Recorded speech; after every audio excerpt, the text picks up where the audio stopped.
મારા પ્રવચન જે ભાવિક ભક્તો ધ્યાનપૂર્વક એકાગ્ર થઈ જેણે જેણે સાંભળ્યા છે ને એને સમજી લો હું પડદે કોને વાતો કરતી થઈ જઈશું. આવું મેલડી માતા બોલું. સપને વાતો કરતી થઈ જઈ, મનમાં વાતો કરતી થઈ જઈ. અને કઈક ભાવિક ભક્તોનો આવો અનુભવ છે કે માં તારા વિડીયો જોઈએ ને તો અમને સાક્ષાત માં મેલડી માના દર્શન થાય છે. થાય છે કે નહીં? વિડીયોમાં જ જાણે તમને એવું જ લાગે કે મારી જ વાત કરે છે, માં તું મને જ કહે છે.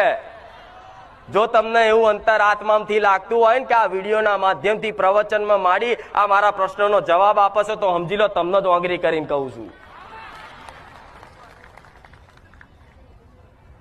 તો એ જ વિડીયો એ જ મોબાઈલથી કદાચ જોઈ રાખજો મને માતાન, હોંભરે રાખજો મારું